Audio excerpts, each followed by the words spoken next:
Well, this here is the all-new Tata Safari in this sexy shade of blue. Now, I reckon that blue looks best on any car. Which is your favorite color? You can let me know in the comment section below. My favorite, of course, is blue and white. And this car, of course, is very similar to the Harrier on the outside, because essentially it is the Harrier, but on the inside, it's a completely different story. So, what are the big changes on the inside? How to drive, how to sit in, how is it in terms of features? We'll let you know in today's video review. But before that, here's a quick message from our sponsors, budmo.com.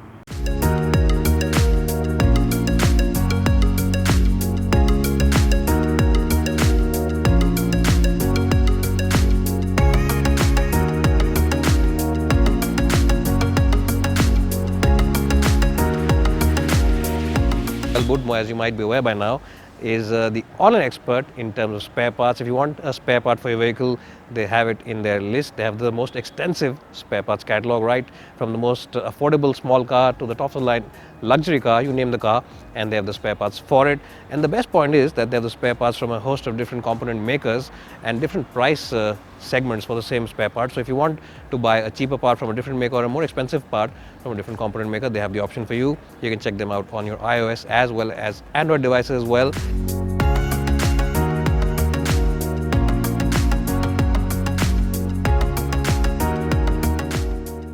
Well, so I'm inside the cabin of the new Safari now, and the best thing about this car is the color of the seats and the seat comfort. The seats are exemplary in terms of comfort. The support for your lower back is good, support for your under thigh is good padding over here, so in case you decide to push the sky in corners, these seats should hold you well. It's also electrically adjustable, which means that you just need to press a button here, and that's all you need to do to adjust the seats. The steering wheel also adjusts for rake and reach, so that's something which is very good and will be appreciated by buyers who have different people driving their cars at home. What you'll also like is the amount of features list. This is the top of the line version, of course, so you get all the bells and whistles, but even the base versions come with projector headlamps with cruise control and good features even on the base version. But this, of course, is the top line version. You get tire pressure monitors, automatic headlamps, ESP, different driving modes, different modes for different kind of surfaces, so you can choose between the normal city mode or the wet mode activated, or you can also choose the rough road mode activated. So that's something which is truly commendable about this car. The best point about this car, of course, is the fact that that odd handbrake on the Harrier is now out.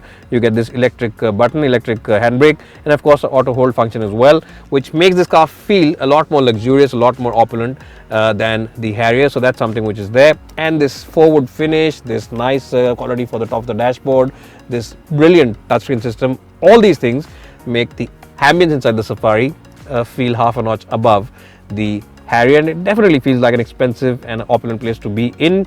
As just said, lots of kit available. You of course get voice commands for the touchscreen. Apple CarPlay and Auto now is standard across all segments, so it's there on this car as well. The only bit of negative or nitpicking is that maybe this touchscreen could have been a little better in terms of the overall usage, because it just feels a little laggy in terms of responsiveness. It could have been a little more responsive, but that of course is something that I'm just nitpicking on. Otherwise, you'll say that Tata Motors has paid me to do a positive review about this car. Overall, an excellent place to be in the front end of the cabin of the Tata Safari. Now let's jump in the back seat, which really is the business end of this car, and see how good those captain seats really are.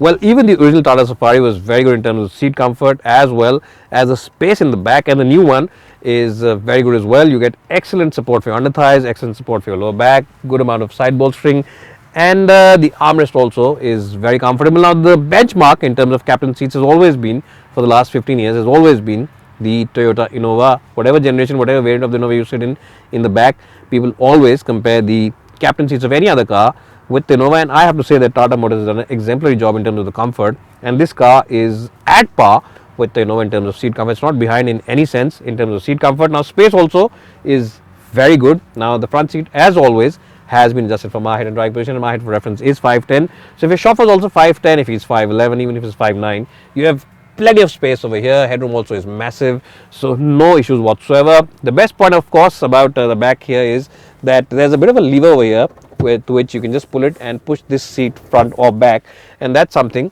which is very good and very appreciable, especially for people who will be sitting over here and they don't want to disturb the chauffeur all the time. So if you've got someone in the front seat, you can always tell them, sorry, I'm just pushing you forward to get more space. And of course, if there's someone there, you can ask them gently and tell them, I want a little more space. So a great place to be. Now in terms of other creature comforts, you of course get AC vents in the pillars, not over here. And that's a good thing, because if you put them here, they normally cool your knees and not your face. So that's something very good. And you also get JBL speakers all across. It's a very good system. It's a 9-speaker setup inside this car. And I have to say that the new generation of Tata cars are very good in terms of the stereo quality, the sound quality, and Tata Motors really is doing a very good job in terms of doling out very good music as well as sound inside their cars. What also really makes this a nice place is the panoramic sunroof. Once it opens up, it feels like a much brighter and bigger place than it already is. So that also aids the space inside this car. And I reckon that if you are someone who wants to enjoy a long distance journey with his entire family, you want to sit inside the car, go on that long highway trip with the entire family, then this is one of the best packages out there, because it has a very open and spacious cabin. The seats are very comfortable. There's a good amount of features. The stereo is very good, and the ride quality is very good as well. Now we'll talk about the ride and the driving bits a little later. Let's jump in the back seat and see how good that really is. In terms of the middle row, I'll give it a strong score of 10 out of 10. Well, I'm in the last row of the Safari seats. Now the front seat, the one in front of me, has been adjusted almost towards the full back position. It's only one click away from the full back position, and even then, as you can see, I've got decent space. Knee room is just about sufficient for someone who's about 5'10". It's not the best, it's not the ideal position to be in, but it's sufficient for short city trips. If there's no other place in the car, you can sit here for about an hour, 20 minutes or something. You won't feel uncomfortable because seats themselves are quite good. But yes, if you're about 5'6" or 5'7", you'll be very happy in these seats. But anyone who's taller than 5'6", 5'7" will want to be in any other seat inside this car. It's a decent place to be, and not too many reasons to complain. Of course, people still find some negative things to talk about, but no big reasons to complain about these seats. And for highway trips, of course, if you're about 5'6", 5'7", you'll be okay in these seats, because you also get your own AC vents. You get controls for the AC vents, you get 2 USB points to charge your phone and other devices, and you also get one beverage holder here and one on the other end. So in that sense, it's a nice place. Windows are also nice, and of course the panoramic sunroof gives you a nice and airy feel even in the last row. Overall, I'll give the last row of the Safari seats a double thumbs up. Well, so with the last row down, there's ample space inside this car. There's loads of space. In fact, you can shift your house inside this car. The loading area is so big with the last row down, and the good point is that there's absolutely no loading sill as well. And even though it is rather high, the floor of the car is rather high, so you will have to put in your bag when you push in those bags and trolleys. But since there's no loading sill, we can forgive that. Now let's see how the boot is with all the rows up. And once you of course pull the back rest of the last row up, you'll see that there's absolutely very little space really. You can only maybe put in a big bag, one bag or two bags maximum, but apart from that, there's not much space. So this is the only negative area about this car, that once you raise all the seats up, there's minimal space to load in that big box or that big luggage that has come with your in-laws. And of course, if you want to have your in-laws inside this car only, you can drop one seat down and tell them it's only a 5-seater like any regular SUV that really is. Overall, what is the score I should give? You let me know in the comment section below. Let's jump in the front end and drive this car and then tell you how it is to drive.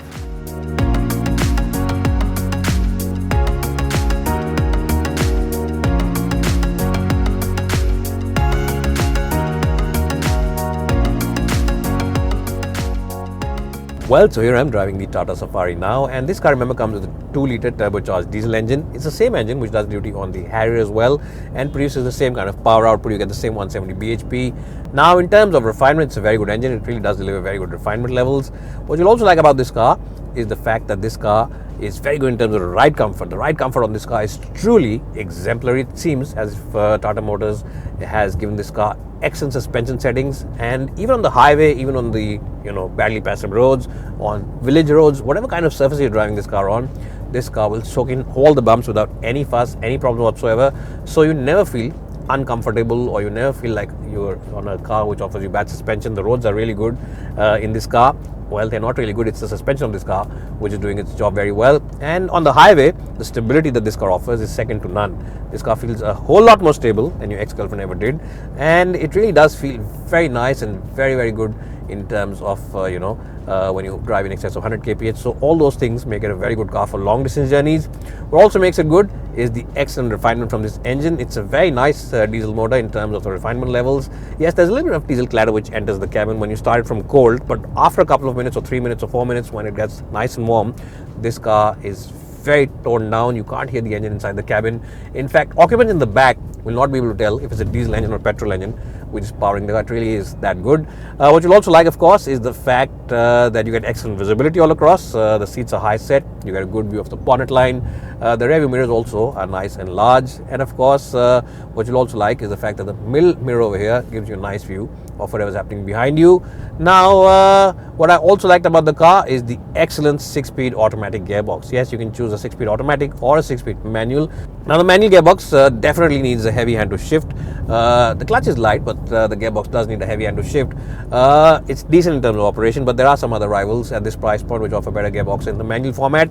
But the automatic version of this gearbox is absolutely brilliant. Yes, this is a 6-speed torque converter automatic gearbox, and it really does seem to gel very well with this engine. It seems like a natural gel with this engine. Yes, there's a little bit of turbo lag in this engine, around 1800-1900 rpm. Before that, it does feel a little lazy, but this automatic gearbox seems to really cover up that turbo lag quite nicely, and you never feel like the car is lurching or there are those jhatkas around when you're using this gearbox. It's not an AMT, it's a proper torque converter gearbox, so you never feel those jhatkas or those kind of things, and that is what marks this gearbox as nice and different from every other gearbox out there. What you'll also, of course, like about this car is the fact that, as I just said, the performance in the mid-range is exemplary. Yes, a little bit of turbo lag is there below 1800 rpm, but in the mid-range, this car really does deliver lots of performance. If you're a highway user, if you drive on the highway a lot, then this is a great car for you, because the comfortable suspension will keep you nice and comfortable inside this car and cozy.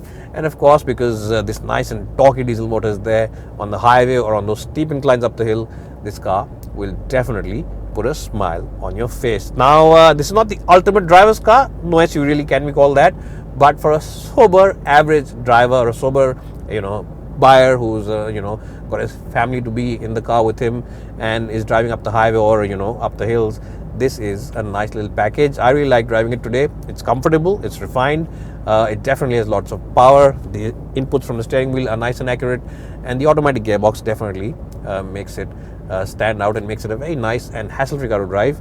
And even though it's a nice and large car, you never really feel the girth of this car. Yes, it's a big car, but you never feel the girth of this car because of its light and well-weighted steering wheel, excellent visibility, and of course this automatic gearbox, which really does make it stand out from a sea of other SUVs out there. Overall, if you're in the market for an SUV, I reckon that you should definitely keep this one in your shortlist. It definitely has the advantage over its rivals, and definitely I think if you're in the market for a Harrier, you should invest a little more money and buy the Safari instead. I'll give this car a strong score of 91 out of 100 in the driving department. I really enjoyed driving it today, and I'm sure that even you will once you check it out at a Tata Motors dealership near you.